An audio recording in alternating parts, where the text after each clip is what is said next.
my name is Christian Jochnick. I'm the founder of Juntos Farm. It's a project on Ibiza. It started about 6 years ago when I moved from London to Ibiza with my wife and 2 kids. And I've lived basically 3 lives in my adult life. One in NGO, in the world of NGOs and social projects, one in the world of finance and investments, and then one in the world with the plant medicine and psychedelic substances. And a plant medicine experience was one of the, these turning points, one of these transformative moments for me. And it really, it coincided with me becoming a father, and it just shifted my way of looking at my life and trying to understand how we can, come back to ourselves, come back to each other, and come back to nature and start bringing meaning into our day-to-day life. I was living a life that on paper looked perfect. I, ticked all the boxes I wanted to tick and was living where I wanted to live, but there was still something that was fundamentally missing.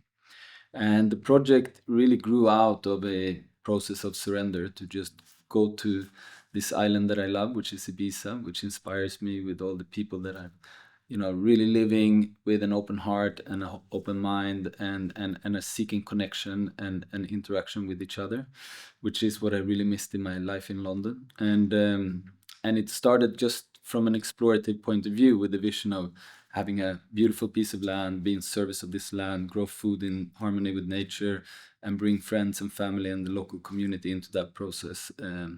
Both working with nature, praying for nature, celebrating our unity together. And through this journey of building, especially the agricultural part of this vision, I realized that it's very difficult. If you want to really maximize the life in nature, and we have the capacity of doing that, we are a keystone species. With our presence and our efforts and our attention, we can really support life in a beautiful way, and we're rewarded in abundance if we do. And the smaller a farm is, and the more connected you are to each part of your system, the more nurturing it will receive, and the more life will come from it. And the environmental impact is phenomenal. The connectivity between people are improved, and the meaning of local food, the presence of local food creates security in the community, and there's just a whole range of positive outcomes. If you believe in that vision of regeneration, then you believe in small-scale diversified farms. And even if you do something in a small scale, you still need to learn about it. You need to invest into infrastructure, tools, equipment. You need to build things, buy things, and then you need to manage things. And, often you start with some trees or with a veggie garden, and then you maybe plant some field crops, or maybe you integrate bees, or you integrate sheep or chicken. And for everything you add, you increase the amount of money that you need to invest and the cost that it costs to manage it. And unfortunately, farmers are not rewarded in relation to this. So what often happens is that these projects are started from a place of good intention and lots of enthusiasm, and slowly, the burden of this financial burden becomes too hard. And for me, I just realized that this needs to be the future, and we need to figure out how do we make sense of this? How do we create a situation where small-scale diversified farming is a sensible choice, from a financial point of view.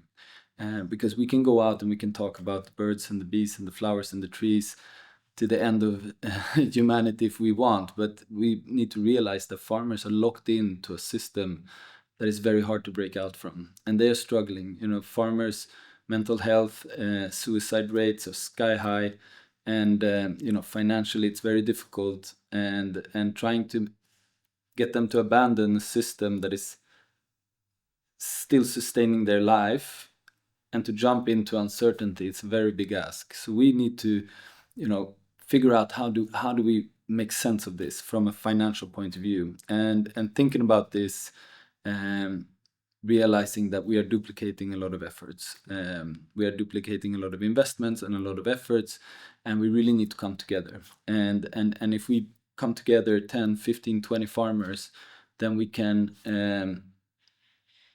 think bigger than what we can do alone, and we can do things together that can take, investments and efforts and labor off of my plate, and I can get access to it as a service. And this is not a new thing. It's cooperatives have been existing for many years, and this idea started to grow, and then I found a site that was just perfect to build something, to start filling it with useful resources and services for the local farming community, but also with the vision of using it as a platform to come together, to learn, to celebrate, to pray, and to really become the core. And what we are seeing with Juntos is,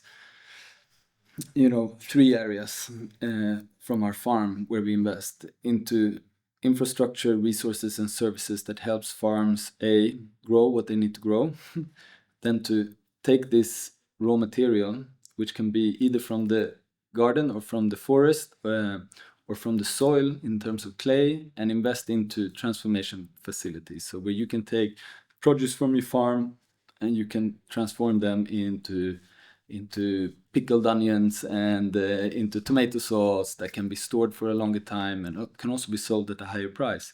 Or clay and turn it into pottery, or wood and turn it into carpentry, and see, how can we start bringing back a small-scale artisan economy in our community and our island, to really see how can we create infrastructure that can create the conditions for small-scale producers to start growing their land and start connecting with nature again. You need to look at it as a value chain, and you need to look at each step of the value chain. And the first step of the value chain is everything that goes into the soil. So that's starting with composting, for example. The next thing is genetics, seed banks, to make sure that we have a strong seed bank that gets stronger every year.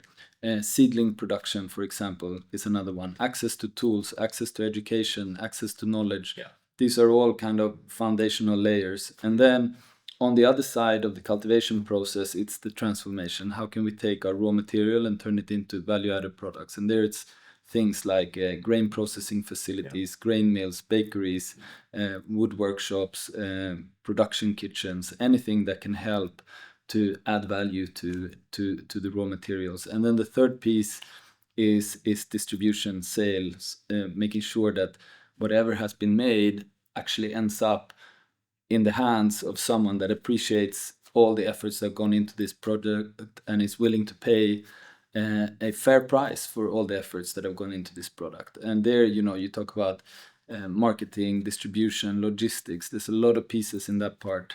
And then I would put an additional layer, which is kind of administration, finance, accounting, and also, things like grants. There's a lot of grants out there, but it's, for the conventional sector, it's a well-oiled machinery. It's very clear how to get access to the grants and what you need to do and in what order. It's defined programs. Well, now what we are working with is more broad programs like the next generation funding. There's a lot of money to get from the EU, and it's incredible that the EU is doing this.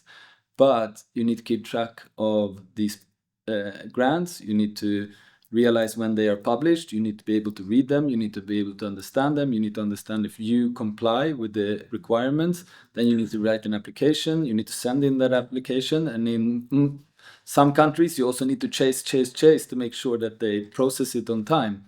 So we, for example, we have a full-time resource who's been applying for EU grants for 15 years. And, she's working with us to understand how can we gain access to grants, but also inform our community to say, hey guys, this grant is now out. All of you who do this are compliant. If you comply, come in, I'll help you write your application. And when we send in the applications, we're not sending one, we're sending 10 or 15 applications. And we call them the day before. Hey guys, you're going to get 10 applications from us tomorrow. Just want to give a heads up. And then the day after, call them again. Did you get them? Yeah. Please check them quick, give us feedback. And then you have the time to iterate so that the applications are successful. So there's many little items, and we need to see what the community needs, and we need to make a few assumptions as well. I think redirecting subsidies is a losing battle. We need to create new programs of subsidies. For example, we are on the cusp of a massive wave of redundancies as AI, automation, and robotics are coming through. Millions of people are going to lose their jobs, and there's going to be massive incentives for governments to support job creation. And this is the biggest bottleneck in a small-scale organic system, is the cost of labor. So, for example, instead of taking the battle with vested interest about existing funding programs, we can tap into new sources and define and create new sources. And I think governments are risk averse by nature, so they are not going to create the industry for us. Private capital and private consumers need to create the value chain. And once the value chain is there, then the governments can get behind it and subsidize it. And a lot of people, and me included, want to have accessible, cheap, local, nutrient-dense, organic and regenerative food available for everyone at an affordable price. It's a very delicate balance, and we try to really pay attention to this to make sure that we, capture the premium market so that we generate cash flow that can flow down to the farmers, but also try to find ways to offer food at reasonable prices for local communities. And we just need to push both of these as well as we can.